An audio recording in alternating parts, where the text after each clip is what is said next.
اگر اپنے نبی سے پیار نہ کریں تو کس سے پیار کریں؟ کون وفادار ہے؟ قیامت کا منظر ہوگا، میں اپنی بیگم سے کہوں گا میں تمہیں نہیں پہچانتا، میرے رب کی قسم، یوم یفر المرء من اخیہ وامہ وابیہ وصاحبتہ وبنیہ یود المجرم لو یفتدی یومئذ من یومئذ بنیہ وصاحبتہ واخیہ وفصیلتہ التی تؤویہ ومن فی الارض جمیعا کلا، قیامت کے دن میں کہوں گا صفیہ میں تمہیں نہیں پہچانتا، یہ کہے گی مولانا صاحب میں آپ کو نہیں پہچانتی، یہ یوسف میرا بیٹا بیٹھا ہے، میں کہوں گا کون ہو، کہاں سے آئے ہو؟ یہ کہے گا ابا آپ کون ہو، کہاں سے آئے ہو؟ بھائی بھائی کو نہیں پہچانے گا۔ ماں اور اولاد کا کتنا گہرا رشتہ ہوتا ہے، ماں کہے گی میں نے تمہیں جنا ہی نہیں ہے، اور جب جہنم میں ایک چیخ مارے گی تو سارے انسان اور فرشتے اور انبیاء ایسے گریں گے اور سب نفسی نفسی، آدم علیہ السلام نفسی نفسی، نوح علیہ السلام نفسی نفسی، ابراہیم علیہ السلام نفسی نفسی، اسماعیل، اسحاق، یعقوب، یوسف، یونس، عیسیٰ، موسیٰ، یوشع، لوط، شعیب، صالح، ہود، سارے انبیاء نفسی نفسی نفسی نفسی، میری جان بچا میری جان بچا۔ ایک طرف سے ایک آواز آئے گی، ایک آواز آئے گی، امتی امتی، واہ یا رسول اللہ ہم آپ پہ قربان جائیں۔ جس دن ماں نہیں پوچھ رہی، نبی نہیں پوچھ رہے، بیٹا نہیں پوچھ رہا، بھائی نہیں پوچھ رہا، یا رب امتی امتی، یا رب امتی امتی، یا اللہ میری امت، یا اللہ میری امت، یا اللہ میری امت، تو نظریں طواف کریں گی، یہ آواز کہاں سے آ رہی ہے؟ یہ کون بول رہا ہے؟ سب سے الگ کون ہے جو امتی امتی کہہ رہا ہے؟ جب نظریں آواز کی طرف چلتے چلتے چلتے چلتے پہنچیں گی تو وہاں میرے آپ کے جھولی پھیلا کے کھڑے، یا میری امت کو، یا اللہ میری امت کو۔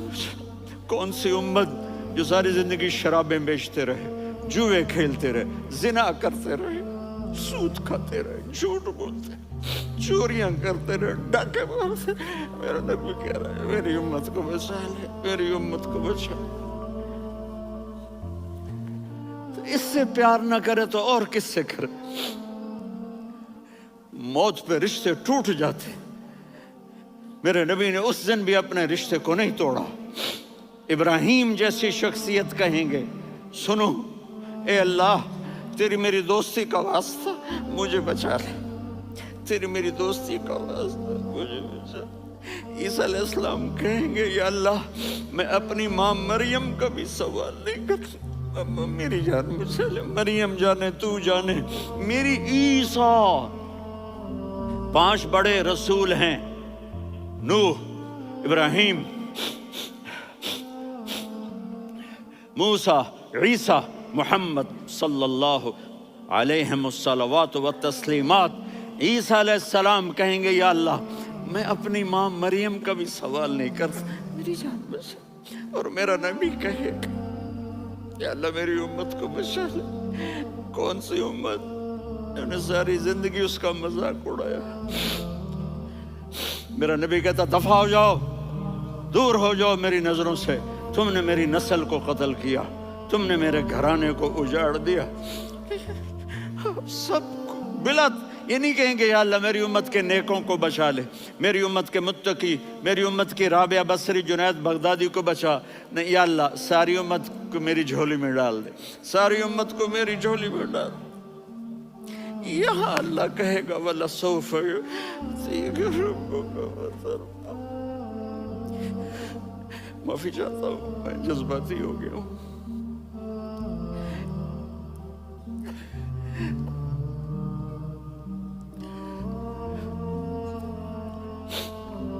میرے بھائی بہنوں، میرے بچوں، تھوڑی سی زندگی ملی ہے، تھوڑی سی زندگی ملی ہے، اپنے حبیب کی زندگی کو اپنا لو۔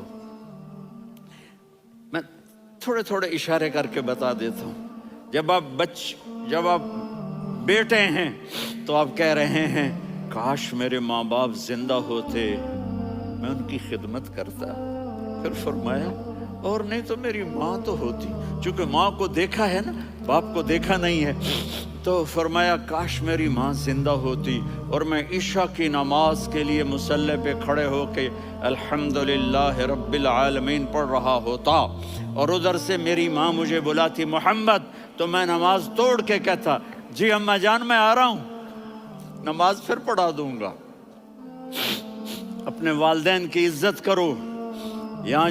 یہاں کا بڑھاپا بڑا خوفناک ہے کہ اولادیں چھوڑ جاتی ہیں اور ماں باپ ٹوائلٹ جانے سے بھی عاجز ہوتے ہیں۔ اپنی ماں کی دعا لو، اپنے باپ کی دعا لو۔ میرے نبی نے فرمایا ہاں عمر میرے بعد ایک آدمی آئے گا، اس کا نام ہوگا اویس، اور وہ کرن کی شاخ سے ہوگا۔ ہو گیا ٹائم؟ اچھا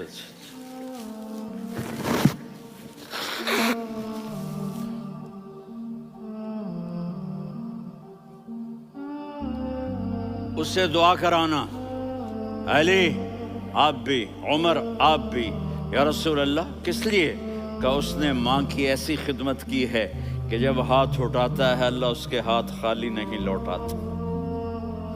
حضرت عمر رضی اللہ تعالی عنہ نے حج کے موسم پر سارے حاجی کھڑے کر لیے، کہا بھائی یمن والے کھڑے رہو باقی بیٹھ جاؤ، تو بیٹھ گئے۔ پھر فرمایا کہ یمن والے بیٹھ جاؤ، قرن والے کھڑے رہ جاؤ، تو ایک آدمی کھڑا رہا، کہا تم قرنی ہو؟ کہا جی ہاں۔ اویس کو جانتے ہو؟ جی میرے بھائی کا بیٹا ہے لیکن تھوڑا پاگل سا ہے، آپ کیوں پوچھ رہے ہیں؟ حضرت عمر نے فرمایا وہ نہیں، تو پاگل ہے۔ کدھر ہے؟ کہا جی اونٹ چرانے گیا ہے ادھر عرفات کی طرف۔ تو آپ نے حضرت علی کو ساتھ لیا اور دوڑ لگائی سواری پر۔ دیکھا تو اویس کرنی ایک کیکر کے نیچے نماز پڑھ رہے تھے اور اونٹ چر رہے تھے۔ تو جب انہوں نے دیکھا کہ دو آدمی آ کے بیٹھ گئے تو انہوں نے نماز شارٹ کٹ کر دی۔ تو حضرت عمر نے پوچھا کون ہو بھائی؟ کہا جی میں مزدور ہوں۔ کہا تیرا نام کیا ہے؟ کہا جی اللہ کا بندہ۔ کہا ارے بھائی تیری ماں نے تیرا نام کیا رکھا ہے؟ اس نے تو نہ حضرت عمر کو دیکھا تھا نہ علی کو۔ وہ کہنے لگا بھائی تم کون لوگ ہو میرا انٹرویو کرنے والے؟ یہ تو میں اپنی زبان میں کہہ رہا ہوں۔ تو حضرت علی بولے کہ بھائی یہ ہیں امیر المومنین عمر بن خطاب اور میں ہوں علی بن ابی طالب۔ تو وہ ایسے کانپنے لگے، میں معافی چاہتا ہوں، میں پہلی دفعہ آیا ہوں، میں نے آپ کو دیکھا نہیں، فرمائیے آپ۔ حضرت عمر نے کہا ہاتھ اٹھا ہمارے لیے دعا کر، تو وہ رونے لگی۔ آپ نبی کے صحابی، میں عاجز مسکین میں دعا کروں؟ میری اوقات ہے میں دعا کروں؟ کہاں، ہمیں ہمارے نبی نے فرمایا تھا اویس آئے تو دعا کروانی ہے۔ عمر اور علی جیسی ہستیوں کو دعا کے لیے کہا جا رہا ہے۔ پیچھے تہجد ہے؟ نہیں۔ جہاد ہے؟ نہیں۔ علم ہے؟ نہیں۔ نماز ہے؟ نہیں۔ روزہ ہے؟ نہیں۔ زکوٰۃ ہے؟ نہیں۔ خیرات ہے؟ نہیں۔ کیا ہے؟ ماں کی خدمت، ماں کی خدمت، ماں کی خدمت۔ میرے نبی نے فرمایا لوگ جنت میں چلیں گے، اویس چلے گا، جب گیٹ پر پہنچے گا تو اللہ کہیں گے اویس کو پیچھے ہٹا دو، باقی اندر چلے جاؤ۔ تو اویس کرنے ڈر جائیں گے کہ یا اللہ جنت کے دروازے پر مجھے پیچھے ہٹا دیا، تو اللہ کہیں گے پیچھے دیکھو، ویسے پیچھے مڑ کے دیکھیں گے تو لوگوں کا مجمع ہوگا جو جہنم میں جا رہے ہوں گے، ایمان والے، گنہگار مسلمان۔ تو میرا اللہ کہے گا اویس اپنی انگلی کو پھیرتا جا، جس پر تیری انگلی پڑے گی تیری تو فیل سب کو جنت میں ڈال دوں گا۔ یہ ماں ہے، صرف ڈالر ہی سب کچھ نہیں ہے، یہ ماں ہے۔ میرے نبی نے فرمایا تیرا باپ تیری جنت کا سب سے بڑا دروازہ ہے، اگر تو نے باپ کو ناراض کر کے موت پائی تو تیرے لیے جنت کا دروازہ کھل نہ سکے گا۔ یہ باپ کا مقام ہے۔ پھر آپ نے 11 شادیاں کی. کیوں کی؟ سنو حدیث، ما تزوجت وما زوجت الا بوحی من السماء نزل به جبریل. کہا میرے ساتھیوں سنو، اللہ کی قسم میں نے کوئی شادی اپنی مرضی سے نہیں کی. میرے اللہ نے فرمایا یہاں کرو، میں نے کی. میں نے اپنی بیٹی وہاں دی جہاں میرے اللہ نے فرمایا. تو اتنی شادیاں کیوں کی ہیں؟ ہمیں گھر کی زندگی سمجھانے کے لیے. میری بات غور سے سنو، دنیا کا سب سے بڑا رشتہ خاوند اور بیوی ہے. سب سے مقدس رشتہ ماں باپ ہے، لیکن سب سے بڑا رشتہ خاوند اور بیوی ہے. جب یہ ٹوٹ جاتا ہے تو پوری نسل برباد ہو جاتی ہے. اس لیے آپ نے زندگی گزار کے دکھائی. آپ گھر میں جھاڑو دے رہے ہیں، آپ آٹا گوندھ رہے ہیں، آپ حضرت عائشہ کو لقمے بنا کے کھلا رہے ہیں، اور حضرت عائشہ کی دلداری کے لیے فرما رہے ہیں عائشہ سننا حدیث طبرانی کی، عائشہ انہو لیہون علی الموت ان اریتکی زوجتی فی الجنہ. عائشہ مجھے جب سے پتا چلا ہے نا کہ تو جنت میں میری بیوی ہے تو مجھے تو مرنے کا شوق لگ گیا ہے. اللہ کی قسم ہمیں سکھانے کے لیے تھا. جس نے اللہ کو دیکھ لیا ہو اسے عورت کی کیا خواہش رہ جاتی ہے. یہ ہمیں سکھانے کے لیے تھا کہ سب سے زیادہ عزت بیوی اپنے خاوند کو دے، خاوند اپنی بیوی کو دے. ہن لباس لکم وانتم لباس لہن، تمہاری بیوی تمہارا لباس ہے. اور اللہ بیوی سے کہتا تیرا خاوند تیرا لباس ہے. آپ نے 11 گھروں کو کس طرح آباد کیا، کس محبت سے کیا کہ 2 مہینے چولہا نہیں جلتا اور کسی کی زبان پر شکایت نہیں. یہ حسن سلوک، یہ محبت. حضرت عائشہ کی عمر تھوڑی تھی، جہاد کے سفر سے واپسی ہو رہی تو آپ نے صحابہ سے کہا بھی چلے جاؤ سارے آگے چلے گئے تو صرف آپ دونوں رہ گئے. تو آپ نے کہا عائشہ دوڑ لگائیں. سبحان اللہ. حضرت اما عائشہ نے نہیں کہا، میرے نے عائشہ دوڑ لگائیں. کہا لگائیں. تو کہنے لگے ہمیں دوڑ لگائی. تو کہنے لگے میں آگے نکل گئی، آپ پیچھے رہ گئے. چند سال گزرے تو پھر ہم جہاد کے سفر سے آ رہے تھے تو آپ نے کہا صحابہ سے جاؤ بھی چلے جاؤ آگے. وہ غائب ہو گئے. پھر آپ نے کہا عائشہ دوڑ لگائیں. تو میں نے کہا جی لگائیں. کون دنوں ذرا میں موٹی ہو گئی تھی، تو جب دوڑ لگی تو میرے نبی آگے نکل گئے، میں پیچھے رہ گئی. تو ہم نے کہا ہاذہ بتلکا، عائشہ تو میں اب برابر ہو گئے. ایک دوڑ تم نے جیتی، ایک دوڑ میں نے جیتی. یہ ہمیں گھر کی زندگی سکھانے کے لیے تھا کہ گھر میں بیوی کے ساتھ کیسا ہونا چاہیے. اور عورتوں کے لیے کہا اگر میری شریعت میں سجدہ ہوتا تو میں بیوی سے کہتا اپنے خاوند کو سجدہ کرے، تاکہ ایک نسل تیار ہو. بیلنس زندگی گزارو. میں نے کل بھی کہا تھا، آج بھی کہہ رہا ہوں، امبیلنس لائف ہماری اولاد کو تباہ کر رہی ہے. میرے پاس پرسوں 30-40 لوگ آ گئے. وہ یہاں جو ایک سلمہ صاحبہ ہیں، سلمہ ہی نام ہے نا، سلمہ زاہد. تو ایک نے کہا جی یہاں ہم اولاد کے بارے میں بڑے پریشان ہیں، کیا کریں، کوئی ہمیں اس کا سلوشن بتائیں. میں نے کہا بہت آسان ہے، ماں اپنے بچے کو ٹائم دے. نصیحت کی بات نہیں کر رہا ہوں، ٹائم دے. میں نے کل آپ کو شکل بنا کے دکھایا تھا کہ میرے نبی حسن حسین کو کمر پہ بٹھا کے کمرے میں چکر لگاتے ہیں. اتنے بڑے ہستی، اتنے بڑے نبی، اور بچوں کے لیے وقت نکال رہے ہیں اور ان کو لے کر گھوم رہے ہیں. پھر دونوں بھائیوں کو اتار دیتے اور ان کی بہن زینب کو بٹھاتے اور پھر کمرے میں چکر لگاتے. پھر فرماتے تمہارا اونٹ کیسا ہے. ایک دفعہ آپ سجدے میں گئے، فرض نماز، فرض، اور سجدہ لمبا، اتنا لمبا ہوا کہ صحابہ سمجھے اللہ کے نبی فوت ہو گئے. عبداللہ بن مسعود فرماتے ہیں میں پہلی صف میں تھا تو میں نے یوں کر کے دیکھا، بھئی چکر کی ہے، تو دیکھا دونوں بھائی حسن حسین میرے نبی کی کمر پہ چڑھے ہوئے تھے اور میرے نبی نے سجدے سے سر نہیں اٹھایا. یہ کام کرو تو بچے تم سے پیار کریں گے. تم کہتے ہو بچے ہم سے ڈرتے نہیں. میں نے کل بھی کہا تھا ڈائن نہ بنو، ماں بنو. تھانے دار نہ بنو، باپ بنو۔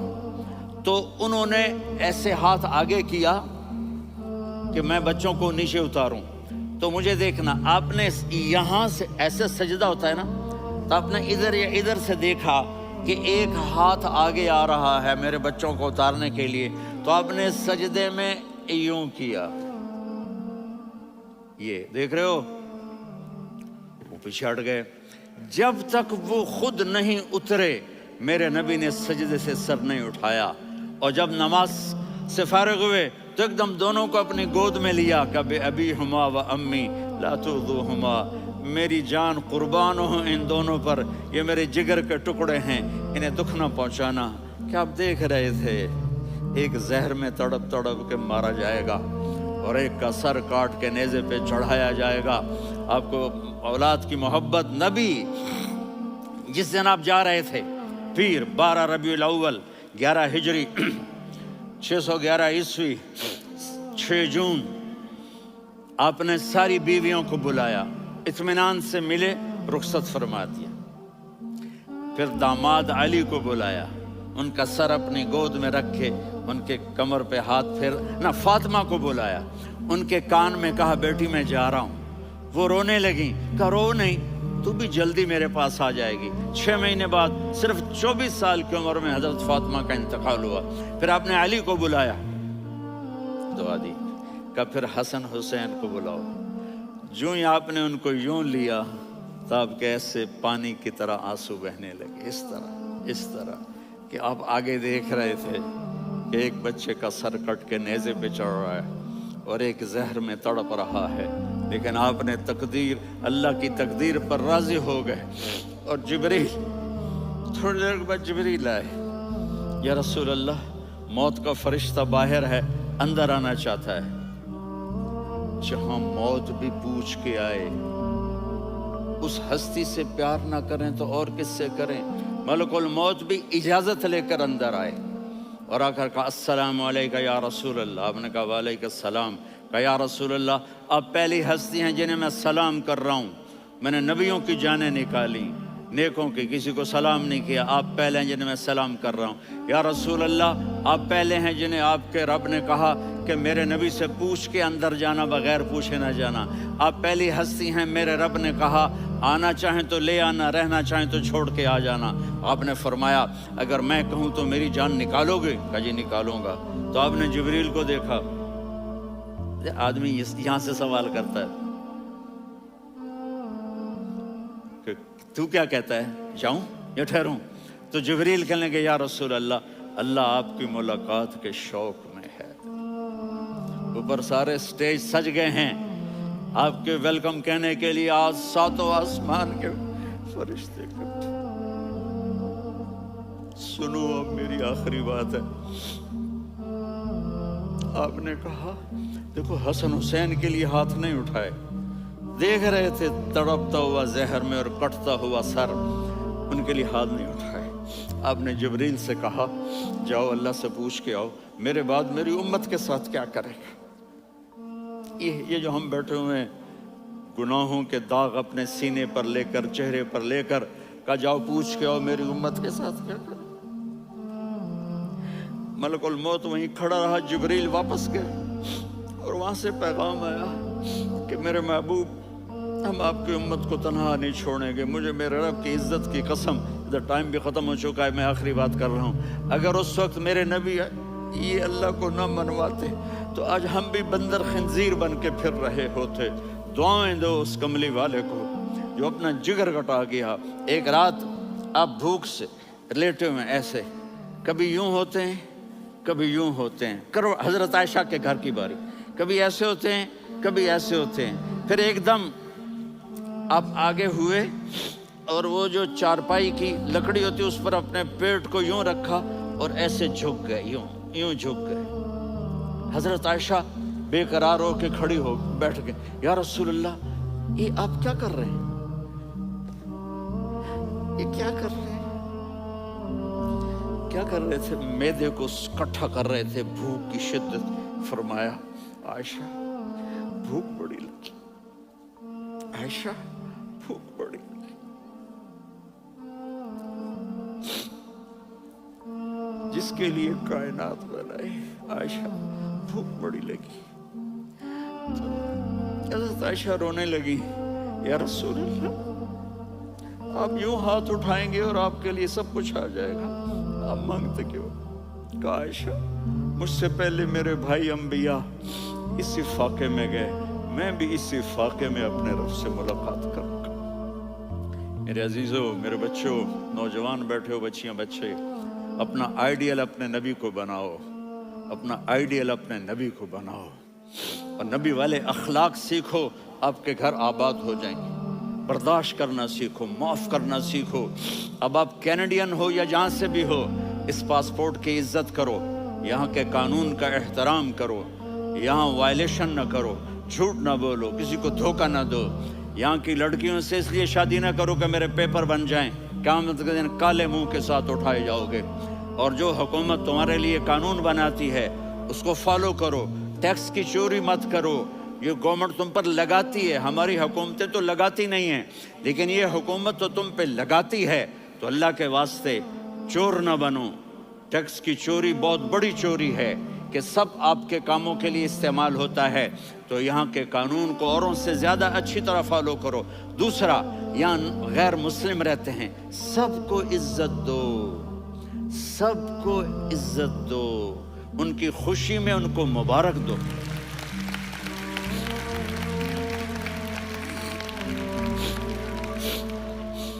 وہ ان پہ غم آئے تو جا کے ان کے دکھ درد کو بانٹو. وہ بیمار ہو جائیں تو ہاسپٹل پوچھنے جاؤ، وہ مر جائیں تو گھر والوں سے جا کر افسوس کرو. تب جا کر وہ اسلام کے لیے سوچیں گے کہ یہ کون ہے محبت کرنے والے، ہمدردی کرنے والے. ہم اپنے ہی کنویں میں گھوم رہے ہیں مینڈک کی طرح. کس طرح بات آگے جائے گی جب تک وہ ہمارے اخلاق نہیں دیکھیں گے، ہماری محبت نہیں دیکھیں گے، ہماری خدمت نہیں دیکھیں گے. کتنے یہاں اولڈ ہومز بنے ہوئے ہیں، چکر لگایا کرو، جا کے صرف ایک سمائل دے دو تو اس بوڑھے کا سارا دن اچھا گزر جائے گا. کتنے کرنے کے کام ہیں. اگر آپ کے پاس کینیڈین پاسپورٹ ہے تو اب پاکستان میں جائیدادیں نہ بناؤ، یہاں اپنا سب کچھ خرچ کرو. وہاں کاروبار نہ کرو، یہاں کاروبار کرو. ادھر زکوٰۃ نہ دو، ادھر زکوٰۃ دو. یہاں بھی بہت زکوٰۃ کے مستحق لوگ آپ کو ملیں گے، یہاں خرچ کرو.